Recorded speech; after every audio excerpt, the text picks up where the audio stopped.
사도 바울이 하는 말이 아니고 유대인들이 하는 얘기입니다. 자기의 거짓말로 인해서 하나님의 그 참되심에 풍성하게 되어지는데 나를 어떻게 심판하냐 말이에요. 말도 안 되지 않냐 말이에요.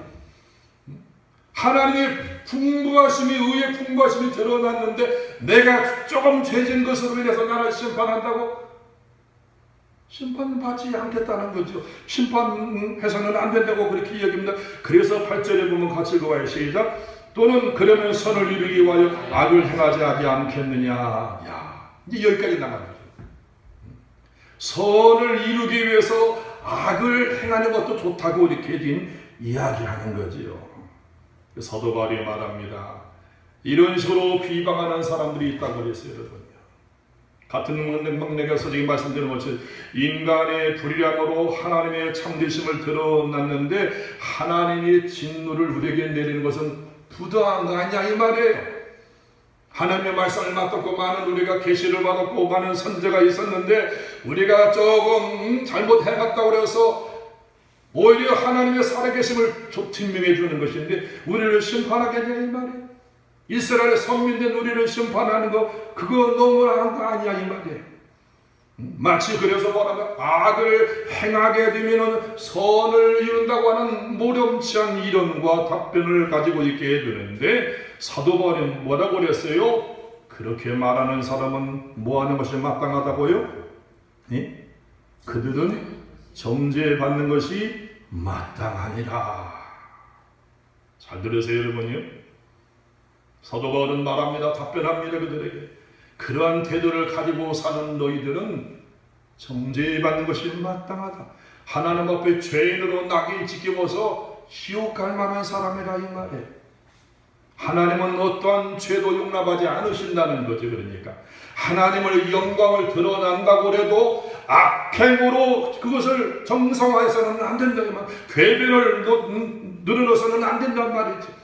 저와 여러분이 주님의 성전에 뭘 드린다고 해서 도덕질하는 그런 것을 해서는 안 된다는 이시와 같은 거죠. 이제 행위가 정당한 게 인정받지만은 그러나 과정도 저와 여러분들이 결과도 좋아야 될 줄로 믿습니다. 여러분 잘 들으셔야 돼요. 이게 오늘 이 사회, 이 교회가 만연하거든요. 성경 뭐라서 개처럼 버는 것은 가져오지 말라는 거예요. 그런데 우리는 막 받아들이잖아요. 소리 없이 받아들이잖아요. 이게 문제가 되는 거죠. 이제 하나님을 기만하는 거죠. 하나님 분명히 개처럼 버는 소동을 가져오지 말라는 거예요. 도적질한 것은 가져오지 말라는 거예요. 하나님이 현실적으로 교회가 어려워도 도적질한 것은 가져오지 말라는 거예요. 양심 바로 서서 살아보고 가르치라는 거예요. 상황에 따라서 법을 적용하지 말고 하나님의 말씀을 왜곡하지 아니하는 저와 여러분 되기를 원합니다. 선을 이루기 위해서 악을 행한다고 하는 극단적인 예시를 사도 바울이 말하고 있습니다. 악의 정당성을 주장하는 것에 대해서 사도 바울은 말하기를 반드시 정죄를 받는다고 그랬어요. 죄의 따함을 받는다, 심판을 받는다고 하는 얘기죠. 오늘 저와 여러분의 신앙의 성숙하기를 바랍니다. 예리하게 보셔야 될 말씀. 대충 듣지 말고요. 여러분이 하나님 말씀 앞에서 정말 철저하게 자신을 회개하시고 뒤돌아보시고 자기를 분석해야 우리가 변화가 되는 거예요. 적당히 흘러가면 세상에 똑같이 흘러가는 거예요. 교회가 거룩하지 않아요. 그러니까 오늘날 교회가 세상에 물이 너무나 많이 들어와 있거든요. 그렇게 해서 교회가 끌고 간다고 해서 진리가 없으면 아무 소용이 없는 한순간에 무너지는 거지요. 오늘 저와 여러분들이 신앙과 삶이 성숙해서 지역적인 신앙에서 총체적인 신앙으로 저와 여러분의 신앙이 포괄적인 신앙으로 갱신될 수 있기를 바랍니다. 9절 말씀 같이 읽어봅니다. 시작. 그러면 어떠하냐? 우리는 나오냐? 결코 아니라 유대인이나 헬라인이나 다 죄 아래 있다고 우리가 이미 선언하였느니라. 이게 사도 바울이 말합니다. 그러면 어떠하냐? 우리는 나오냐? 결코 아니라. 지금 말씀한 유대인들이 지금 그런 궤변을 들어놨는데 그들에게 쭉 이야기하면서 사도 바울이 그러면 우리는 어떠냐? 이 우리가 누구냐고 또 이제 주석가들이 달고 있는 우리가 누구냐? 우리는 그 몇 가지를 해석하죠. 이제 동시대 사도 바울 시대에 살았던 유대인들이다라고 보기도 하고 혹은 사도 바울처럼 믿음 생활하고는 주님을 믿는 제자들이라고 그 시대의 사람들하고 그렇게 이야기를 하기도 합니다. 뭐 큰 상관은 없습니다만은 여기에 보니까 결국은 뭐냐면은 우리 모두가 다 어떻다고 그래서 9절 말씀, 10절 말씀 읽어봅니다. 기록된 바 의인은 없나니 하나도 없으며 깨닫는 자도 없고 하나님을 찾는 자도 없고. 여기 사도 바울은 이야기합니다. 지금 유대인들의 그런 변론에 대해서, 궤변에 대해서 답변을 쭉 하고 난 다음에 하는 소리가, 여기 보면은 결국 모든 인간들은 하나님이 원하시는 선에 미달된 죄인이라는 거예요. 죄인. 여러분이 그럴 겁니다. 이 시대에도 선인이 있습니다. 선한 사람이 있고 의로운 사람이 있습니다. 있지요. 그러나 하나님이 원하시는 수준의 그 의를 말하는 거예요. 상대적인 의가 아니고 다 오염됐는데, 이게 노아 시대 당시에 여러분 노아는 의인이라고 했잖아요. 여러분 노아가 의인입니까?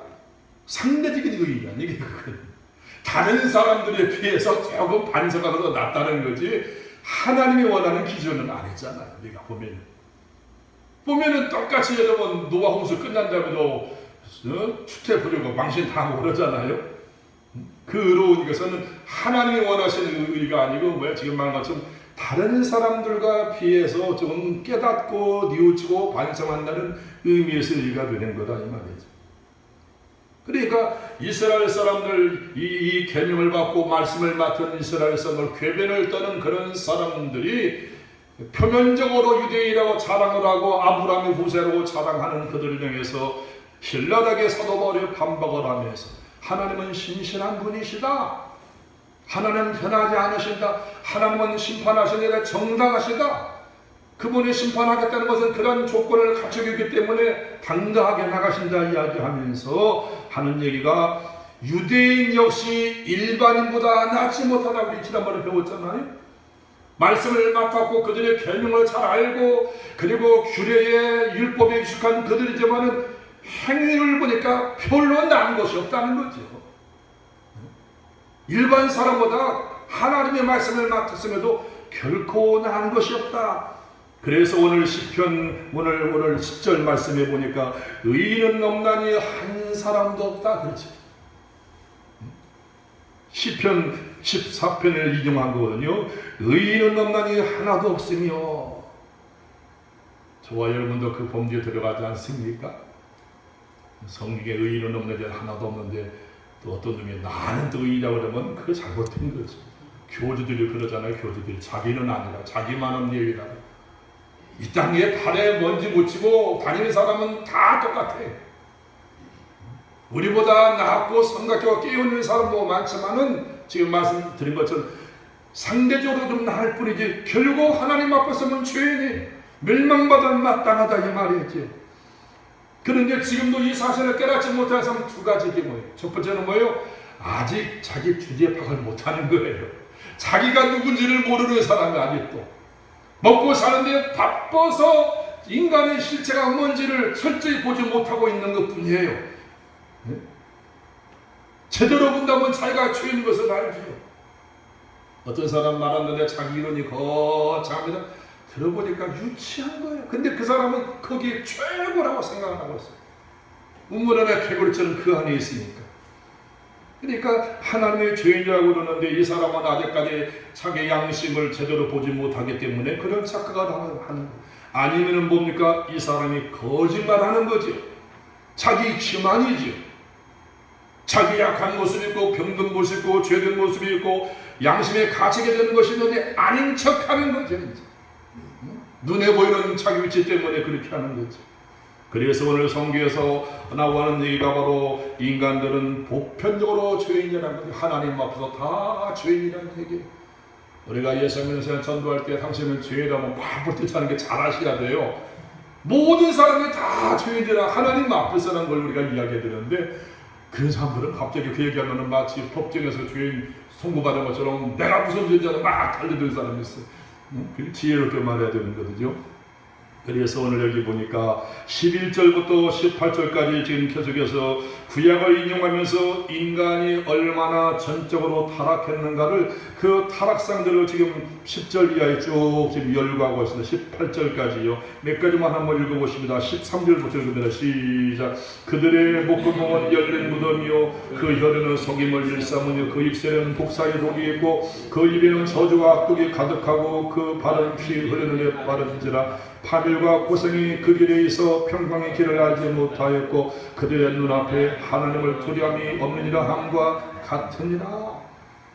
구약의 말씀들을 인용하면서 이처럼 이 세상에는 의인이 없고 이 땅에는 살고 있는 모든 사람들이 전부 다 선을 추구하지도 않냐고 어느 생활로 그리고 속임수를 쓰고 저주하고 악담을 하고 살육을 가득하고 파괴를 일삼고 하나님을 두려움이 없는 교만이 가득하다고 하는 이야기예요. 여러분요. 여러분 영화나 아니면은 좋은 작품을 통해서 지난번에 무슨 상 받은 분 하나 있잖아요. 여자분 작가 하나 있잖아요. 채식주의인가? 그 주제가 그 반대는 뭐예요? 육식주의자예요. 육식주의자. 그 채식주의는 뭡니까? 양보하고 사랑하고 용서하고 사는 건데 반대는 육식주의자예요. 죽이고 살려하고 막 폭력행하고 그 사람이 발상이 어디서 나온잖아요? 광주 학살을 본 거예요. 광주 사람인 것 같아요. 광주 학살을 다 본 거예요. 얼마나 그 마음에 충격이 임했겠어요. 어떻게 사람이 이런 일을 행할 수 있냐 이 말이에요. 고민하다가 구상하고 구상되는 이게 이제 작품으로 나온 것 같아요. 그러니까 작품으로 나왔거든요. 오늘 사도 바울이 살던 이 시대는 여러분 우리가 헬라의 로마 시대지만 헬라의 문화가 유입돼서 이 로마 시대 전 세계에 영향을 주던 시대인 것을 여러분이 상기하셔야 됩니다. 그래서 이 성경이 신약 성경이 무슨 말로 기록됐어요? 그리크, 헬란 말로 기록되어 있습니다. 제가 이 말씀을 준비하다 보니까 여러분 세계를 정복한 영웅 중에 두 사람이 있는데 칭기스칸하고 누구 또 하나는요? 알렉산더를 이야기해요. 알렉산더 대왕을 이야기합니다. 그래서 어느 책을 보니까 자료를 보다 보니까 여러분 잘 아는 알렉산더 대왕이 누구의 제자인 줄 아세요? 아리스토텔레스 제자.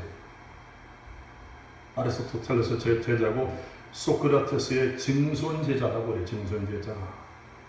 그러는데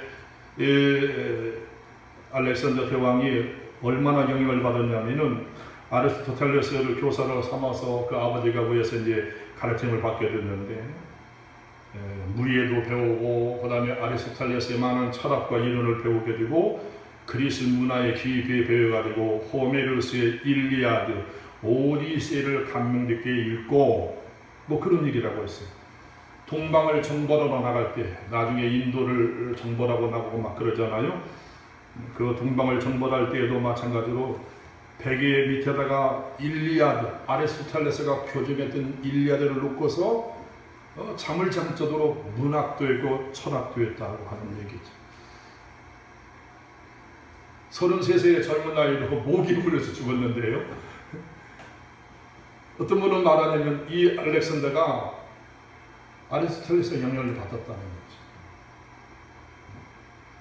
그리크의 문화, 인간이 만민의 법 앞에서 평등하다고 하는 그런 만민 평등을 가지고 있는데 거기에 영향을 받고 그런 철학 사도 특별히 아리스토텔레스와 이런 철학이 있는 사람들을 통해서 그가 현저한 많은 영향을 받게 되었는데 정벌에 나갈 때 그냥 뭐 심심해서 나가는 것이 아니고 나름대로 사명감을 가지고 나간 것이 아니라 그래.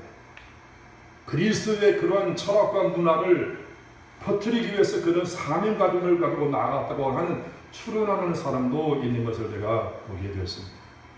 그런데 오늘 사도 바울이 말합니다. 의인은 없나니 한 사람도 없다고 그랬어요. 이 사도 바울이 바로 지금 시대니까 이제 볼 때는 한 300년, 400년 전에 벌써 이 헬라 문화가 쫙 이겨서 로마에 지금 많이 깊숙이 개입되어 있고 헬라 말로 이 성경이 기록될 정도니까 그 영향이 얼마나 크겠습니까? 사도 바울은 그걸 다 본 사람이에요. 그리고 1500년 동안 율법이 계속적으로 실용적으로 쓰여져 가면서 율법의 표단을 다 알고 하는 거예요. 자기 이스라엘 민족들이 이제 그 율법을 계속해서 모세에게 받아서 사용하다가 그 옳고 그름을 다 알고 그리고 헬라의 많은 문화가 유입되면서 그리고